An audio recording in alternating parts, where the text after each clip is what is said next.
출애굽기 20장 4절에서 6절까지입니다. 너를 위하여 새긴 우상을 만들지 말고 또 위로 하늘에 있는 것이나 아래로 땅에 있는 것이나 땅 아래 물속에 있는 것의 어떤 형상도 만들지 말며 그것들에게 절하지 말며 그것들을 섬기지 말라. 나 내 하나님 여호와는 질투하는 하나님인즉 나를 미워하는 자의 죄를 갚되 아버지로부터 아들에게로 3, 4대까지 이르게 하거니와 나를 사랑하고 내 계명을 지키는 자에게는 천대까지 은혜를 베푸느니라. 아멘. 오늘 저는 십계명의 두 번째 강의 시간으로서 우상을 만들어 우상에게 절하고 섬기지 말라 하는 이 계명의 말씀을 강해합니다.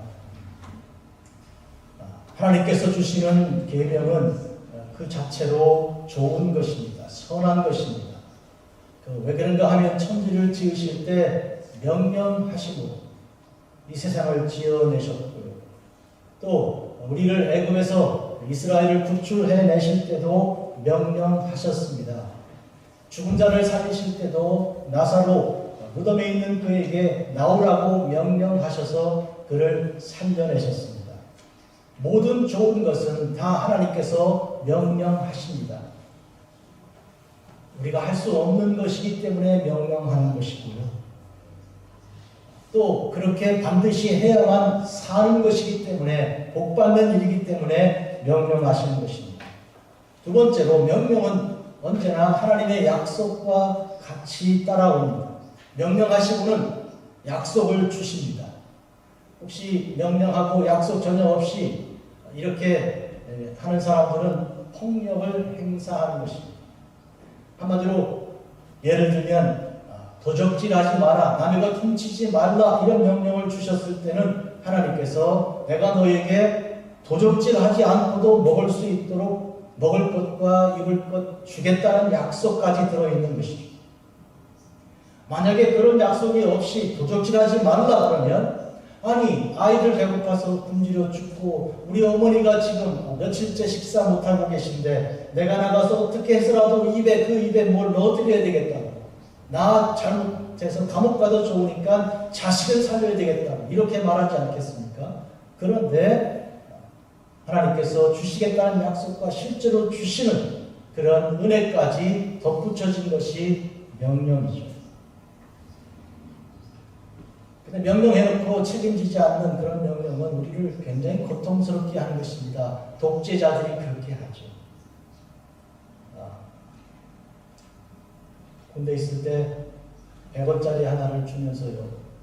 너 이거 가져가서 건빵 그리고 맥주 그리고 빵 그리고 뭐 이렇게 잔뜩하고 100원 벗어놓아 그러더라고요. 이게 책임지지 않는 명령의 하나의 예입니다. 우리의 삶에 주님께서는 그렇게 하지 않으시고 지금 우상을 섬기지 말라고 하시는데 여러분 그건 우리가 우상을 섬기지 않고 사는 삶이 우리를 생명으로 인도하는 삶이기 때문에 그런 것이고 우상을 섬기다가는 죽을 거기 때문에 그 죽음에서 우리를 건져내게 하기 위해서 그런 것입니다. 그런데 가만히 보면 이 세상은 우상들이 가득하고 우상을 섬기는 것이 문화가 되어 있습니다. 얼마나 많은 우상을 사람들이 섬기고 있는지 사실 이 우상들은 오늘 성경 본문에 너를 위하여 만들지 말라 명령하신 것을 바탕으로 우상 만드는 동기가 여기 기록된 것입니다. 즉 자기를 위한다는 그런 명분입니다. 나를 위해서 이런 우상 저런 우상을 만드는데 그런데 하나의 우상만 만든 것이 아니고 그 수는 셀 수도 없이 많이 있습니다. 그런데 그게 결국 자기를 위한 것이 아니고 자기를 파멸시키는 것인 것을 우리는 모르고 있습니다. 우리가 생각할 때 이것이 우리에게 좋은 것, 그런데 그것은 오류입니다. 그것은 잘못 생각한 것입니다. 그 왜 그런가? 그런 왜 오류가 왜 나오는가 하면 우리가 죄인이기 때문에 그런 것이죠. 정상적으로 바른 판단을 할 수 없게 인간은 그 인간성이 죄가 들어와 파괴가 되어서 완전 타락이 된 것입니다. 그래서 좋은 것, 내게 좋은 것은 내가 알지 못하고 하나님께서 알려주시는 것입니다. 마치 어린아이가 아무거나 입에 집어넣잖아요. 이건 자기에게 필요하다고 생각하는데, 그러나 어른들이 볼 때는 어림도 없거든요. 그래 뺏지 않습니까? 아이들은 뺏겼다고 울죠. 그렇다고 애기 안 울리려고 그래 그냥 해라 이렇게 했다가는 큰일 나잖아요. 그런 의미에서 우리의 생각과 우리가 나를 위한다는 그 내용은 전혀 우리를 위하는 것이 아닌 것 하나님께서 아시기 때문에 우상 숭배하지 마라. 그러다가 우상과 같이 망한다. 그런 뜻으로 말씀하신 것이죠. 그러면 우리가 이런 오류와 그런 우리가 이런 잘못을 하게 된 것은 어디서 어떻게 온 것인가? 죄에서 왔다고 말씀드렸는데요. 프란시스 베이컨이라는 철학자가 4가지 종류의 우상이 이 사회에 있다고 말합니다. 우리가 흔히 지금 뭘 만들어 깎아놓고 부어 만든 그런 우상 그 말고도 삶 속에 들어와 있는 것들인데요. 그 중에 예를 들면 동굴의 우상 그런 거 있어요. 동굴 속에 있으면 바깥이 요만하게 보잖아요.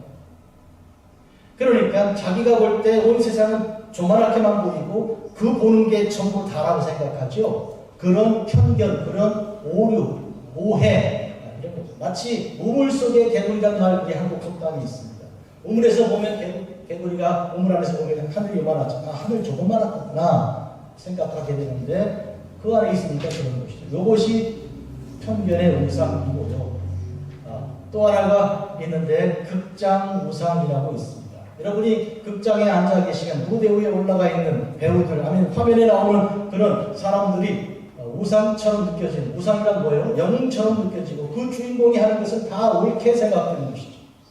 오늘날 이 시대에 인기가 많은 사람들 하는 것, 옷 입으면 나도 그걸 입어야 될 것 같고, 그렇게 말하면 그렇게 해야 될 것 같고, 그렇게 뭘 먹으면 먹어야 될 것 같고, 그런 화장품 쓰면 나도 써야 될 것 같고, 그죠? 이제 그게 다 우상들인 거예요. 그게 극장의 우상, 이렇게 되는 것이죠. 근래 어떤 사람이, 우리 한국 사람이 노벨 문학상을 수상하지 않았습니까? 그래서 참, 너도 나도 할 것 없이 한번 글 써볼까? 이렇게 하는 건 나쁘진 않은데, 그러나 그 소설에 나오는 여러 가지 아주 삶에 사실은 건강하지 않고 거룩하지 않은 삶의 모습까지도 이거 노벨상 받은 사람이 쓴 거니까 괜찮아. 이거 우상입니다. 이런 의미에서 오늘 우리는 우상은 내려놓고 파괴하고 그리고 하나님만 섬겨야 하는 그런 명령을 지금 받고 있는 것입니다. 오늘 말씀은 우상을 만들지 말고, 두 번째 우상에게 절하거나 섬기지 말고, 세 번째로 우상을 섬긴다는 것은 하나님이 미워하시는 일이라는 것 우리가 알아야 하는 것이고, 그리고 세 번째로 하나님을 사랑하고 하나님의 계명을 지키면 영원히 천대까지 복을 받는다 하는 이 약속의 말씀이 오늘 중심 내용입니다. 사람은 이기적이기 때문에 나를 도와줄 그 무엇을 찾는데요. 그런데 말씀드린 것처럼 정확한 판단력이 없게 되어버렸기 때문에 결국 나를 위한다는 것이 나를 해치는 그런 것이 되는 것입니다. 마치 여러분 생물학적으로 말하면 몸에 이런 항체들이 뭐가 병원군이 들어왔다고 착각해가지고 내 몸이 나를 이렇게 고통을 주는 수가 있죠. 그렇잖아요. 내가 나를 공격하는 것이죠. 내 몸에 있는 항체들이 병원군과 싸우는 게 아니고 나랑 싸우는 거예요. 그래서 나를 무너뜨리고 파괴시키는 그런 병이 있습니다. 이런 것처럼 우상을 섬기는 일은 그 자체가 나를 죽이고 파괴하는 것입니다. 우상을 섬기는 사람은 한마디로 비인간적인 삶을 살게 되는 것입니다. 사람을 사람으로 보지 않게 되는 것이죠. 왜 그런가 하면 하나님께서 천지 만물을 창조하셨을 때 그때 우리에게 허락하신 하나님의 형상대로 지음받고 하나님의 모양대로 그렇게 살아가도록 하신 그 뜻이 완전히 뒤바뀌어지는 것이니까요. 오늘 읽은 성경 말씀 본문 보면 너희들이 만들지 말아야 하늘에 날아다니는 새들이나 육지에 있는 동물들이나 물속에 있는 물고기들이나 이런 것들을 만들지 말라고 했고 그것에 절하지 말라고 하셨습니다. 그러면 이것은 어떻게 우리가 했는가 하면 하나님께서 천지만물을 창조하실 때 당신이 만드신 것이고 이걸 만들어서 사람들에게 특별한 하나님의 형상과 모양으로 지으신 다음 이 모든 것들을 어떻게 하라고요? 다스리라고 그렇게 하신 것이죠. 그러니까 다스려야 할 것들이지 거기 가서 절하고 섬겨야 할 것이 아니라는 것이죠. 주객이 전부되었다는 말, 주인과 객이 바뀌었다는 얘기잖아요. 지금 그런 의미에서 우리가 다스려야 할 것들을 대신 엎드려 섬긴다. 이것은 하나님의 창조 질서를 완전히 바꾸는 일이고, 그것은 하나님을 말하자면 하나님을 미워하는 자나 할 수 있는 일이지 하나님을 사랑하는 자는 결코 할 수 없는 일이라는 것을 여기서 분명히 가르쳐 주고 있습니다. 죄가 인간에게 들어온 이후 사람들은 육신을 중심으로 살아가는 그런 죄된 생각에 가득한 사람으로 바뀌었다는 것이 큰 문제입니다. 홍수를 통해 사람들을 멸망시키기 위해서 하나님께서 홍수를 준비하실 때 하나님께서 사람들을 어떻게 평가하셨습니까? 창세기 1장 5절이죠. 여호와께서 사람의 죄악이 세상에 가득하며 그의 마음으로 생각하는 모든 계획이 항상 악할 뿐임을 보시고, 이게 인상의 모습이에요. 혹시 여러분 나는 선해, 나는 괜찮아, 혹시 여러분 누구를 보시고 저 사람은 법 없어도 살 사람이야, 그런 말 들어보셨겠지만 그런 사람은 전혀 없습니다. 있는데요, 목사님, 우리 아빠 같은 분 있는데요. 그러나 아셔야 됩니다. 누구도 없습니다. 이것은 하나님께서 그렇게 평가하신 것이고 그것이 정확한 일입니다. 사람은 다 악한 것입니다. 항상 악한 것입니다.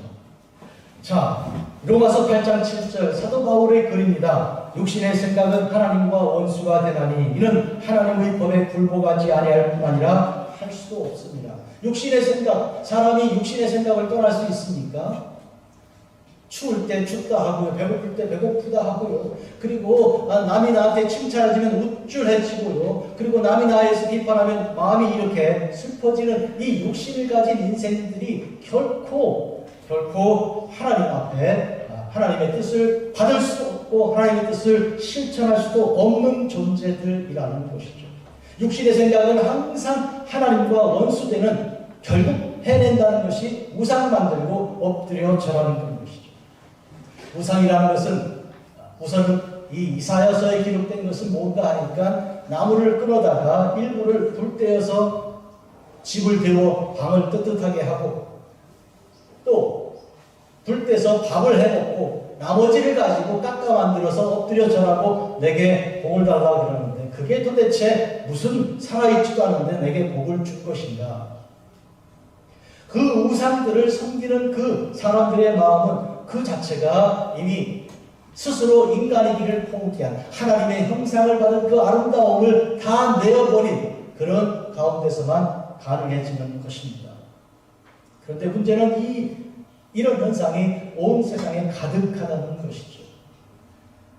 우리 교회 전도사님으로 사역했던 최승원 전도사님, 서울대학교 교수 중에 안식년으로 와서 그렇게 사역했는데 하시는 얘기가, 한국의 서울대학교 교수 중에 지성인들인데 이 건물 하나 새롭게 지으면요 모여서 돼지 머리에다가 엎드려 절한다는 거예요. 박사님이고 교수님이고 학장이고 총장인데 돼지 귀에다가 10,000원짜리 꽂아놓고 콧구멍에다가 꽂아놓고 엎드려 절한다는 거예요. 도대체 저게 제일 좋다는 대학교 교수들이 그렇게 하는 거냐? 왜 돼지 머리, 그것도 살아있는 돼지도 아니고 죽은 돼지 끊어버린 머리에다가 엎드려 절하는가?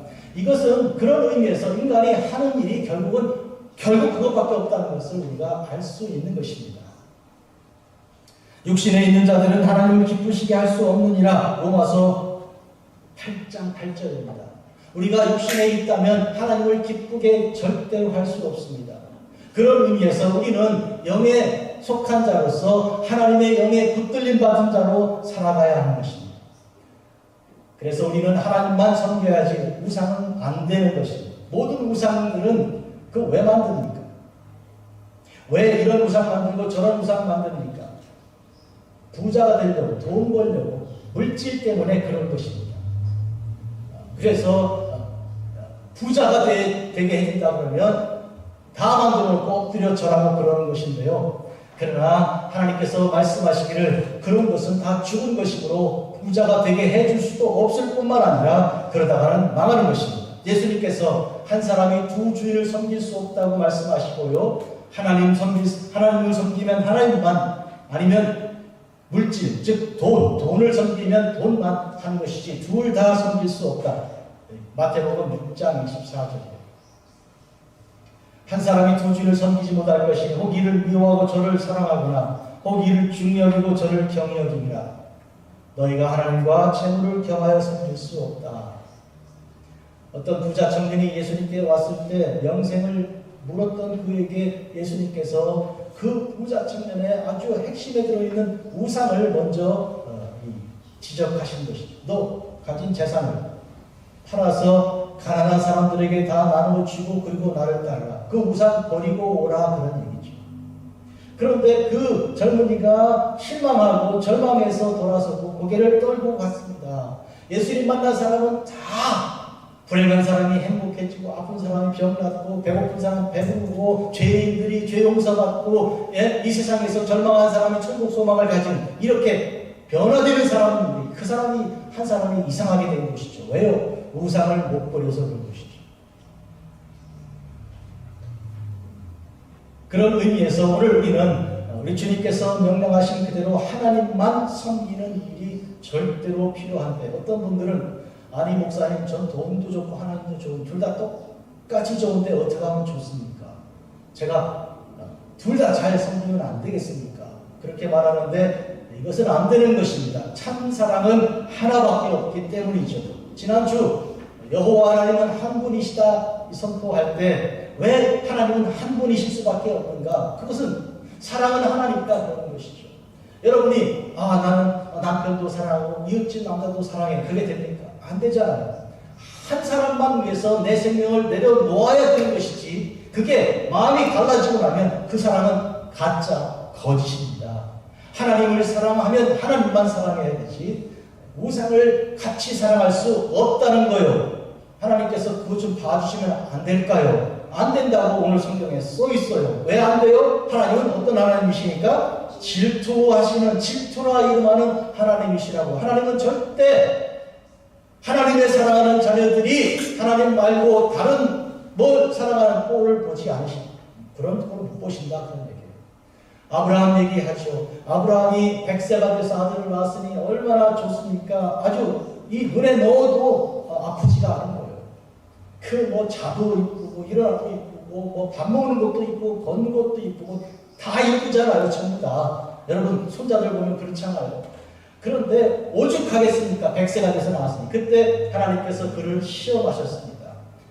무슨 시험입니까? 하나님보다 이 아들을 더 사랑하는지 하나님을 참 사랑하는지 시험하신 거죠. 그 시험을 아브라함은 합격하였습니다. 그 아들을 데리고 3일 길을 걸어서 하루 일고 즉흥적으로 단번에 하라고 어떻게 해보겠는데 3일이 남았죠. 같이 걸어가면서 생각할 거 아니에요. 내가 조금 있다가 너를 못 만날 거야. 돌아갈 때는 나 혼자 가야 돼. 이런 생각하고 같이 걸어가십니까? 3일이나. 그런데 그 길을 걸어갔고 더구나 이 아들이 아버지 나무도 있고 불도 있는데 재물은 어디 갔나요? 이렇게 묻는데 이 마음이 그냥 찢어지는 거 아닙니까? 갈래. 그런데도 아브라함은 하나님께서 얘기하실 거야. 그는 하나님을 믿는 사람으로서 우상을 내려놓은 사람으로 본 것이죠. 합격한 것이죠. 그때 하나님께서 준비하신 것이 그 수장을 준비하여서 수장은 예수 그리스도 미리 표상한 것이니까 한마디로 아브라함의 아들을 죽인 것이 아니라 하나님 당신의 아들을 죽이심으로 아브라함을 구원하신 것이죠. 오늘 우리는 이것을 알아야 됩니다. 그러므로 하나님께 대하여 모든 사랑을 다 드리는 이것이 하나님을 섬기는 일이고요. 우상에 대해서는 마음 두지 않는 것이 절대로 하나님을 기쁘시게 하는 일입니다. 하나님은 질투라 이름하는 하나님이시다. 절대로 다른 우상 섬기는 것을 보지 않으신다. 그런 뜻입니다. 우리가 여행을 좋아하셔서요. 여기도 가고 저 나라도 가고 이렇게 하는데 뭘 보는가? 우리가 찾아보는 일은 귀한데 이 여행이 또 다른 어떤 우상 숭배가 되지 않기 바라는 것은 뭔가 하니까 내 만족을 위해서 보고 싶은 것을 찾아간다 그러면 이것은 또 계속 우상 만들기의 연속입니다. 그러면 여행이 하나님을 섬기는 일이 될 수 있도록 한다는 것은 무슨 뜻인가요? 가는 곳마다 하나님의 교회, 하나님의 하신 사역의 일을 찾아 추적해 보는 것이죠.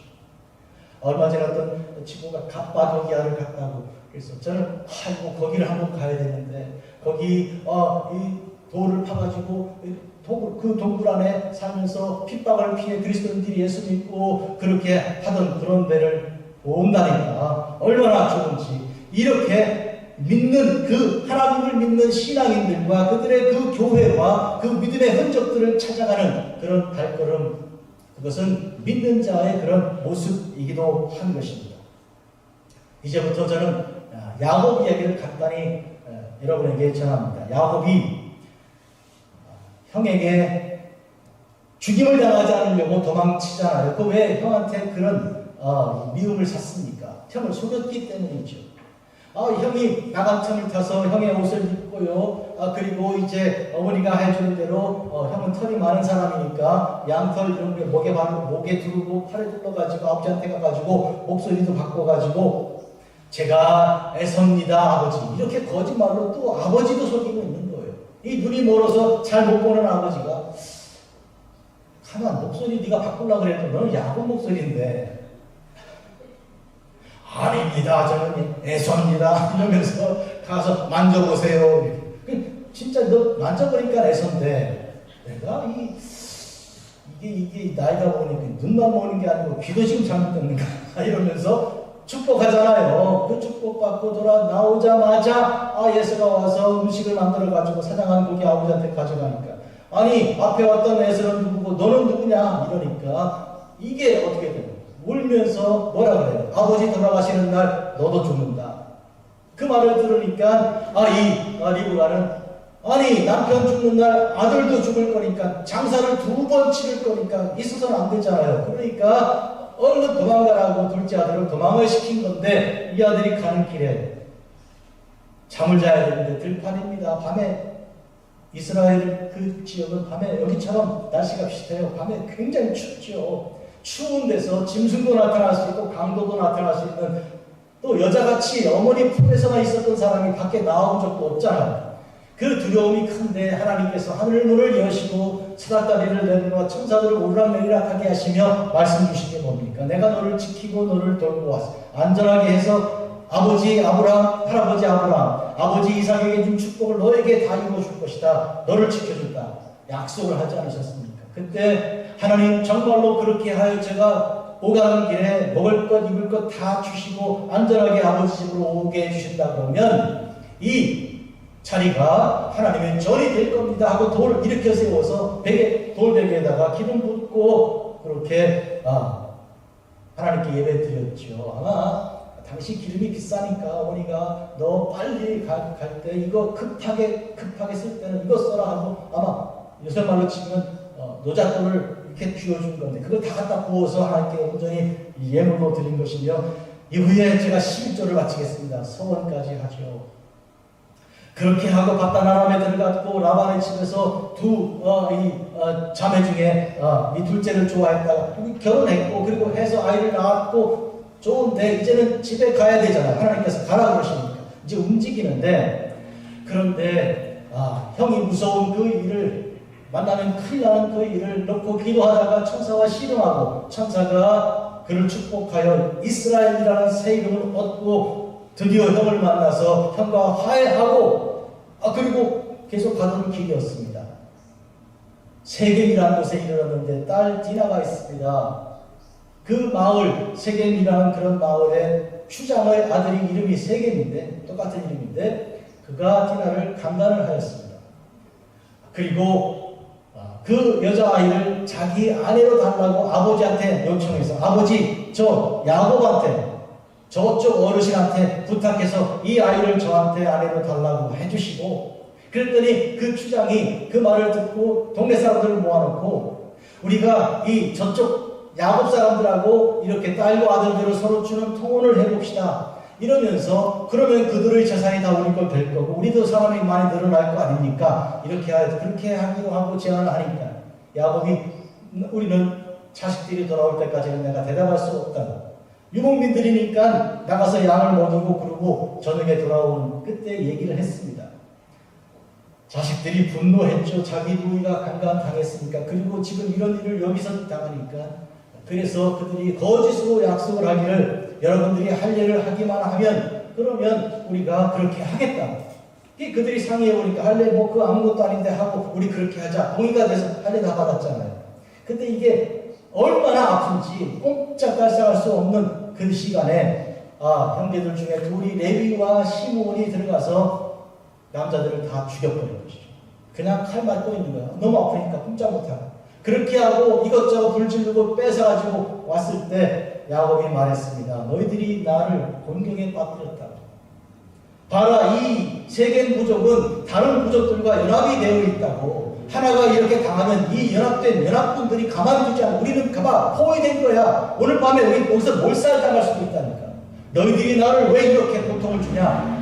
이렇게 말하니까 그 두 자녀들이 뭐라고 아버지에게 대들었습니까? 아버지, 우리 누이가 창녀처럼 대우받아도 괜찮아요? 여러분, 이쯤 되면 문제는 벌써 여러 부족들에게 공격당해 망하게 된, 언제든지 불질름을 당하고 다 죽게 된 그 위기만 온 게 아니고 내분이 일어나가지고 아버지하고 아들들이 지금 어디 감히 족장한테 자식들이 아버지 그래도 돼요? 이렇게 되는 일이 어디 있습니까? 이거는 하극상도 이건 항상 없는 것이죠. 그러니까 이거 그냥 앉아서 망하게 생긴 것이죠. 이때 하나님께서 개입하십니다. 나타나서 뭐라고 말씀하십니까? 야곱, 너 잘 들어라. 지금 내가 갈 곳이 있다. 내가 너에게 나타나서 너에게 약속했던 베델로 가라. 그리고 거기서 너는 제사를 드려라. 두 가지를 말씀하시는 거예요. 어디로 가라? 베델로 가라. 두 번째, 뭘 해라? 제사를 드려라. 여러분, 적군에게 포위되었을 때 흩어지면 그냥 앉아서 다 맞아 죽습니다. 뭉쳐서 한쪽을 뚫고 헤쳐나가야 되는 것이죠. 그렇게 되면 포위망이 뚫리고 그리고 살 길이 생기는 것인데 이거 굉장히 쉽지가 않습니다. 아주 어렵습니다. 지휘관이라면 그 부대를 지휘하는 지휘관이라면 이것을 해내야 되는데 사실은 야곱이 한 게 아니죠. 자기도 나 여기서 죽었다 하고 자식들한테 그러고 있으니까 생각해 보십시오. 자식들도 자기 누이가 그렇게 당했을 때 마음이 얼마나 아프면 그렇게 했겠습니까? 이거 아버지가 헤아려줄 만한 마음도 없는 거예요. 여유도 없는 거예요. 그러니까 자식들만 탓할 게 아닌 거예요. 지금 이와 같은 정말로 다 흩어진 그런 상황에서 절망의 상황에서 하나님께서 베델로 가라. 거기서 예배를 드리라. 이 두 가지 지시사항이 있어서 그들은 비로소 뚫고 나갈 수 있어서 살았습니다. 그런데요. 그들이 나가기 전에 한 일이 있습니다. 뭔가요? 우상들 다 모아라. 우리 속에 있는 우상들 다 가지고 와라. 전부 다 모아가지고 땅에 묻고 상수리나무 안에 묻고 그리고 하나님만 섬기는 한 마음 가지고 하나님께로 가는 거죠. 만약에 우상을 들고 하나님께 가면 너 왜 왔니? 우상 갖고. 너 마음이 딴 데가 있는 거 아니야. 이렇게 있는 거 아니야. 그러나 우리는 바로 이 야곱이 그때 바른 결단을 한 것이 다 가지고 오라고. 특히 둘째 부인이 라헬 아닙니까? 그렇게 사랑한 라헬이 이 드라빔이라는 아버지 집에 있는 그 우상을 어떻게 했어요? 훔쳐가지고 나온 것이죠. 그런데 아버지가 수색하느라고 이 펜트마다 뒤지고 있는데 이 라헬은 말 안장위에 앉아가지고 말이죠. 제가요 못 움직여요. 제가 사정이 있었어요. 이래가지고 아버지 눈을 속여가지고 말 안장 밑에 숨겨놨던 그렇게 말하자면 일종의 그때 야곱이 발견하는 그 사람, 당신이 외삼촌께서 발견하는 그 사람도 죽고 뭐 이렇게 목숨 걸고 사실은 이 라헬이 그걸 가지고 나온 거예요. 그만큼 마음이 하나님보다 우상에게 뺏겨 있던 사람이 라헬이란 말이죠. 그러나 야곱은 하나님께서 베델로 가라는 그 명령, 가서 제사를 드리라는 그 명령을 받자마자 우상부터 없애야 된다. 우상부터. 그렇게 한 것이죠. 여러분의 삶은 어떠신가요? 지금 그런 위기 상황 아닌가요? 가만히 생각하면 그런 위기 상황 아닙니까? 예? 사방에 적이 둘러싸서 여러분 언제 칠지 모르는 그런 위기 상황이고, 그리고 아들들이 아버지한테 대드는 그런 도대체 이게 무슨 일인지 모를 집안이 이런 콩가루 집안 그런 상황 아닌가요? 이런 상황이면 우리는 여기서 하나님께서 명령하신 명령을 들어야 되고 하나님께서 지시하신 하나님 나타났던 약속하셨던 그 땅으로 가야 합니다. 베델 하나님의 집이죠.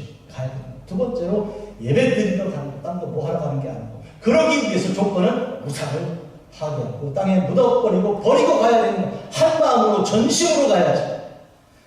여러분 고통과 삶의 지침 가운데 고통의 몽에 벗으려고 정말로 한 주일 동안 고생하고 정말 힘들게 주일 예배 드리러 왔지 않았습니까? 이제는 내가 예배 드리러 산다. 주께 찬송 드려야 산다. 주님 말씀 들어야 내가 살겠다. 그러고 오지 않았습니까? 그런데 우상은 아직 갖고 계시면 주식 투자해놓고 그거 언제 팔지? 이런 생각을 하고 있다거나 아니면 말이죠. 말이 이쪽이 뭐 해야 좀 잘 될 것 같은데 이런 생각하고 그렇게 하는 건 하나님께서 원하지 않습니다. 우상 안 묻고 그냥 갖고 온 거니까. 그런 의미에서 오늘 이 시간으로 여러분들은 하나님께 나아갈 때는 우상을 땅에 묻고 야곱처럼 베델을 향해 가는 길에 예배 드리러 가는 길에 일심단이제하여 여러분이 지도력을 가지고 식구들 다 하나를 모아서 앞으로 뚫고 나가 전진하여 포위막을 뚫고 나가야 할 일인데 이것은 우상을 갖고는 안 되는 것입니다. 바로 이 점에서 오늘 우리는 하나님 명령을 듣는 것입니다. 이 세상을 살아가는 이 세상에 어디 우상이 없는 곳이 어디 있습니까? 다 우상을 섬기고 있습니다. 샌프란시스코나 한국이나 아프리카나 전 세계가 우상에 아주 가득가득한 것이죠. 이런 가운데 우리가 하나님을 섬기기 위해서 해야 할 일이 무엇입니까? 우상을 섬기지 말라는 주의 명령을 지금 여기서 들어야 하는 것입니다. 그들이 자기 손에 있는 모든 이방 신상들과 자기 귀에 있는 귀고리들을 야곱에게 주는지라 야곱이 그것들을 세겜 근처 삼수리 나무 아래 묻고 그들이 떠났습니다. 하나님의 그 사는 고울들로 크게 두려워하게 하셨으므로 야곱의 아들들을 추격하는 자가 없었더라. 여러분 한 곳을 향해 뚫고 나가기로 했습니다. 여러분 그러면 다 되는 겁니까? 안 되는 거예요. 왜 안 되는가 보십시오. 야곱은 그 기능이 어떤 가운데 있습니까? 많은 양들도 있습니다. 예? 그리고 여자들도 있고 금방 태어난 아기들도 있고요. 이 움직이는 것이 그래서 이 에서가 우리가 동행해 줄까 그랬더니 군인이 몰고 가면 우리 다 중간에 죽습니다. 그러니까 동작이 느릴 수밖에 없다는 것이죠. 아무리 한 곳을 뚫는다고 나간다고 해도 동작이 이렇게 늦으면요 거기서 다 맞아 죽는 거죠. 하나씩. 그런데 어째서 이들이 성공적으로 포위망을 뚫었습니까? 하나님께서 하신 일로 그렇게 된 거죠. 어떻게 해요? 하나님께서 그 사면 고울들로 크게 두려워하게 하였으므로 야곱의 아들들을 추격하는 자가 없었더라. 이거지. 이 전략이 그런 거야. 원래 포위망은 한쪽을 뚫어야 되는 거야. 이래서 성공한 게 아니라는 거야. 하나님께서 그들을 하나님께서 이 이스라엘 사람들을 두려워하게 하신 것이죠. 또한 우리가 애굽에서 나올 때 이스라엘 사람들의 그 위상에 대해서 생각해 보겠습니다. 이스라엘 사람들도 모세를 우습게 여겼고요. 애굽 사람들은 말할 것도 없지요. 그런데 어느 순간부터 이스라엘 사람들은 이 애굽 사람들에게 모세가 위대하게 보였더라 그랬어요. 무서운 사람으로 그렇게 보이기 시작하는 것이죠. 하나님께서 그런 마음을 주셔서 그렇게 된 거예요. 하나님만 섬기는 사람에게 주는 영적인 권위입니다. 여러분이 우상을 섬기고 우상의 마음 빼앗기면요 사람들이 여러분을 우습게 생각하는 거예요. 별거 아니라고. 심지어 아이들도 우습게 생각해요. 그러나 여러분들이 영적인 권위를 가지기 위해서는 그 누구도 마귀도 여러분들을 함부로 대할 수 없는 그 권위는 하나님만 섬기는 전심하고 전력하는 여기에 있는 것이죠. 안 그러죠? 하나님도 미워하니까 안 돌보시고 마귀는 이건 내 밥이네 이렇게 되니까 같이 망하는 것이. 이런 점에서 우리는 우상은 절대로 안 된다는 것에 대해서 분명히 알고 깨달아야 할 것입니다. 너를 위하여 세계 우상을 만들지 말고 또 위로 하늘에 있는 것이나 아래로 땅에 있는 것이나 땅 아래 물속에 있는 어떤 것의 형상도 만들지 말며 우상 만드는 사람들은 우상 한 개만 가진 사람 없고 두 개만 가진 사람도 없어요. 10개만 갖고 있는 게 아니고 1000개, 10,000개가 되는 거예요. 이 참 이상한 일이죠. 우상 섬기는 사람이 회복이 없어서 자꾸 그거 하는 거예요. 돌이켜야 되는데 그 길을 못 멈추는 거예요. 그래서 소리 지르는 거예요. 누가 나 좀 멈추게 해달라고. 누가 나 좀 멈추게. 너 아무도 없냐고. 누가 나 좀 멈추게 해달라고. 여러분 그 소리 지금 들으십니까? 세상 사람들이 문화에 빠져가지고 그리고 아까 말씀드린 것처럼 동굴의 우상 그리고 극장의 우상 이런 그 어떤 인기 있는 사람들 유명한 사람들 쫓아다니면서 자기 자신을 상실하고 말이죠. 자기 본질은 없는 상태로 살아가면서 부르짖는 소리가 뭡니까? 누가 나 좀 멈춰달라고. 나 이거 못 살겠다. 그런 괴로움 속에 있는 것이 우상 섬기는 사람들의 모습이니 우리가 할 일은 무엇입니까? 그들을 멈추게 하는 것이 어떻게 해요? 주 예수 그리스도를 믿으라. 그리하면 너와 네 집이 구원을 얻으리라. 할렐루야. 아멘. 주 예수를 믿으라고. 그리하면 당신과 당신의 그 집안이 구원받을 것이라고 그렇게 말해줘야 됩니다. 가던 길을 멈추게 해야 되죠. 이게 우리의 삶이죠. 기도하겠습니다. 자비로우신 아버지 하나님, 오늘 우리를 사랑하사 명령 주시되 우리가 우상 만들어 돈을 사랑하고 재물을 사랑하고 이렇게 마음 빼앗겨서 사는 것도 같지도 않게 이런 고통과 불행 가운데 있는 우리를 건져내시니 주님 사랑합니다. 한결같은 사랑을 보이신 우리 주님, 십자가 사랑을 보이사 나를 향한 주님은 이렇게 십자가를 못 박아 나를 위하여 이렇게 죽으신 주님, 다 주신 주님을 생각하고 나도 주님처럼 그 한 사랑을 주님께 드릴 수 있도록 하나님 저희를 모아주시옵소서. 우상을 던지고 주님만 섬기는 자 되게 하옵소서. 예수님의 이름으로 기도합니다. 아멘.